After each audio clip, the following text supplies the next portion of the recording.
Olha, eu sei que é sempre importante manter o pé no chão, mas cada dia que passa vai se configurando mais e mais a possibilidade de Lula ganhar o primeiro turno, mesmo que pouca. Não sou eu que digo, são as pesquisas, são especialistas como esse que tá lá com Calejão e com Demore. Vamos ouvir. Tem duas coisas na campanha do presidente Lula que eu acredito que levam ele a flertar fortemente com o primeiro turno. A primeira é que pela primeira vez a gente não tem um candidato no campo da esquerda que vá, de alguma maneira, tirar votos relevantes para o PT. Lembrando que em 2002 o Garotinho fez 16% no primeiro turno, né? Em 2006 a Elis Helena fez 7,5%, que é bastante, né? Em 2010, 2014 a Marina roubou o voto do PT. 2018 teve Marina roubando voto, Boulos e principalmente o Ciro. Em 2022 tinha gente que votou na Simone Tebet e no Ciro que no segundo turno votou no PT, ou seja, estavam roubando o voto do PT também. Dessa vez vai ser a primeira vez que o campo não estará ocupado, inclusive desde 89. Assim, ele vai estar junto, somente ele no campo da esquerda. Ou seja, isso chega a ser até um desafio para o Lula em um eventual segundo turno, porque o mercado dele de voto no segundo turno vai ser absolutamente muito restrito, né? Aí pode ter gente que vai dizer: ah, mas tem a mulher da UP, ah, mas tem não sei o que do PSTU. Gente, a quantidade de votos é tão ínfima que não dá nem pra você contabilizar isso, né? Esqueça isso. Ele tá falando de candidatos que têm o potencial de roubar votos. Ah, mas o Ciro era pouco. O Ciro era pouco, mas quando você somava, eram votos que acabavam migrando pro Lula no segundo turno. É disso que se está falando, tá? A outra coisa que eu sempre, isso é uma coisa de dados assim históricos. Geralmente o incumbente ele tem um percentual muito alto das pessoas que aprovam o governo dele. Isso é meio tradicional. E hoje nas pesquisas, dependendo da pesquisa, a aprovação do governo está em 47, 48, algumas 49. Então a chance do Lula ter mais de 90% de quem aprova votar nele no primeiro turno é alta. E com isso, obviamente, ele vai flertar muito com o primeiro turno. Do lado da oposição também é uma coisa que também é um fenômeno muito brasileiro, né? Que ficou muito evidente desde 2014, que é o que eu chamo de antipetismo de chegada, que é na reta final, que é uma das coisas que as pesquisas têm, obviamente, como você falou, a pesquisa é um retrato do dia, e esse antipetismo de chegada é realmente na reta final. Isso aconteceu muito forte com o Aécio Neves em 14 e muito forte com o Bolsonaro em 18 e 22, que é as pessoas que são anti-PT concentrarem voto numa candidatura que tem maior probabilidade de ganhar do PT. Muita gente queria votar na Marina, mas quando perceberam que a Marina não tinha fôlego para ganhar da Dilma, migraram para Aécio. A mesma coisa em 18, tinha muita gente querendo votar no Alckmin, votar no Amoedo, acabou votando no Bolsonaro para tentar antecipar o segundo turno no primeiro. E eu acho que isso vai acontecer fortemente, assim, porque vai ser difícil o antipetismo conviver com o fato de que o Lula pode ganhar no primeiro turno. E Aí você pode dizer: ah, Luan, como assim? A pessoa ia votar na Marina e de repente, tá, eu vou votar no Aécio. Cara, tinha pesquisa na época lá de 2018, quando o Bolsonaro ganhou pra presidente, que dizia assim: olha, basicamente era assim a pesquisa. Agora que o Lula tá preso, você vai votar em quem? No Bolsonaro. Tinha muita gente que migrou do Lula pro Bolsonaro. É um efeito que eu já falei aqui algumas vezes pra vocês, que é o seguinte: existem pessoas que são de esquerda, existem pessoas que são de direita. E existem pessoas que defendem um candidato, entende? Elas gostam do candidato. Elas não são nem de esquerda nem de direita. Acreditem. Aí tem gente que diz: ah, sempre cai pra direita. Acredite que tem gente que cai pra esquerda também, né? Acredite. Por exemplo, nesse caso aí, é o que eu digo, por exemplo, do pessoal falar que aqui no Nordeste todo mundo o Nordeste é de esquerda. Não, o Nordeste é lulista, né? O Nordeste é lulista. Depois que o Lula saiu da jogada, muitos votos foram migrados pro Bolsonaro. Se o Nordeste fosse de esquerda, se concentraria no Haddad naquele momento. Mas não, se perdeu muito voto pro Bolsonaro, do Lula pro Bolsonaro. Entende? Então, nós, enquanto nação nordestina aqui, né? A gente não é de esquerda. Eu sou, né? De esquerda, mas assim, no grosso, não é que todo mundo é de esquerda, né? É que, na média, a galera é lulista, certo? A galera é lulista. Mesma coisa, o pessoal que é cirista.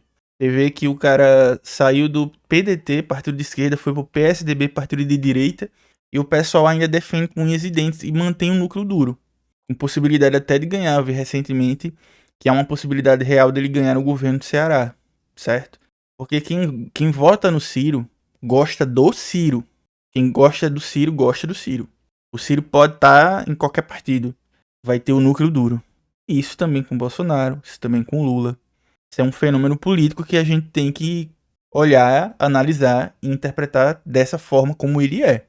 Da mesma forma que se o Lula fosse pro PL do Bolsonaro, o núcleo duro seria mantido, certo? Existe essa característica quando a pessoa não é esquerdista, ela é lulista, ela é cirista, ela é bolsonarista. Independe de qual lado o candidato desocupar, né? E não reagir a isso, tá? E eu falo também isso porque quando a gente olha as pesquisas espontâneas, e eu valorizo muito a pesquisa espontânea, Leandro, por dois motivos. A pesquisa espontânea, se alguém na rua, um entrevistado, uma entrevistada, responde espontaneamente o nome de um candidato, significa que o grau de adesão àquele candidato é muito mais alto do que quando a gente estimula, até porque estimulada justamente. E o segundo, mais importante, e eu sempre falo para as pessoas olharem a espontânea, porque o Brasil é um dos poucos países no mundo que vota de maneira espontânea. As pessoas vão para a urna e tem que espontaneamente marcar um número, diferente da maioria dos países onde você vai para a urna e vê todas as opções na hora de votar. A gente Gente, vamos lá. Tem muita gente que não tem muita noção do que é espontânea e estimulada, né? Eu vou explicar porque tem gente que realmente não sabe. O que é uma pesquisa espontânea? Chega lá, Luan, você vai votar em quem em 2026 para presidente? A pergunta é assim. Qualquer um? Qualquer um. Diz o nome que vem na sua mente que você quer votar. Vou votar no Lula. Agora, o que é estimulada? Luan, você vai votar em quem em 2026? Essas são as opções. Aí você vai olhar, pode ser que a percepção mude. Porque a espontânea veio o Lula na minha cabeça.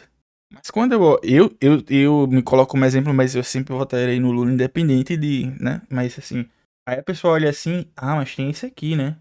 Eu não pensei que tinha esse aqui. Então eu vou botar que eu vou votar nesse. Aí muda. Então é mais importante você pensar na estimulada, não na espontânea. É óbvio que na estimulada é importante porque você sabe como tá a concorrência entre os candidatos. Mas a estimulada é importante porque quando você chegar lá na urna, você não vai ter lá o gabarito. São esses candidatos aqui que tem para votar. Não, você tem que estar na cabeça. Por isso que toda vez é importante você levar sua cola, né? Eu nunca vou votar sem ter uma cola. Eu não tenho memória de elefante. O único número que eu vou me lembrar é o 13 e só. O resto eu não vou lembrar.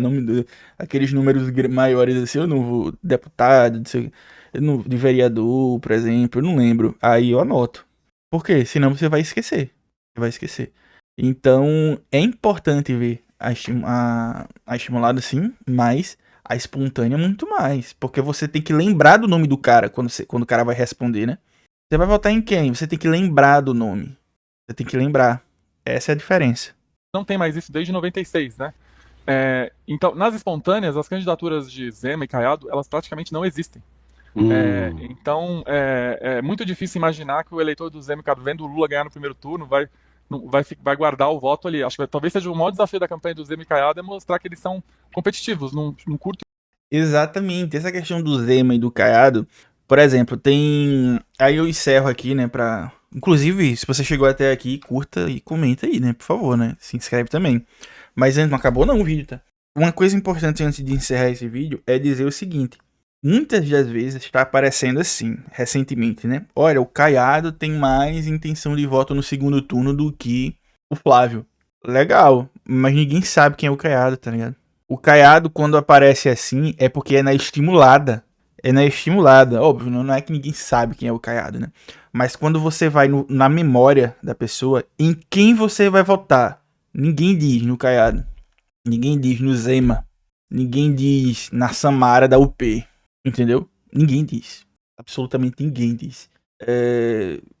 Pode ter um gato pingado, mas não ao ponto de fazer frente, sabe? Como é na estimulada. Então, pra ele chegar no segundo turno, ele tem que chegar no segundo turno.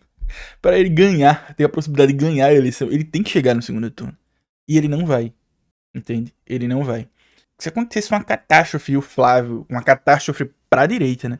E o Flávio saísse da jogada, seria interessante imaginar como que seria essa deslocação de voto, né? Porque ia ser pulverizado, né, o voto do Flávio. Enfim, diga aí o que é que você achou desse vídeo. Curta, comente, se inscreva que é muito importante. Esse vídeo precisa chegar em mais pessoas, tá? Compartilha ele pra gente ter um debate aí saudável sobre essas eleições. Vamos ajudar o canal a crescer, dar um hype aí.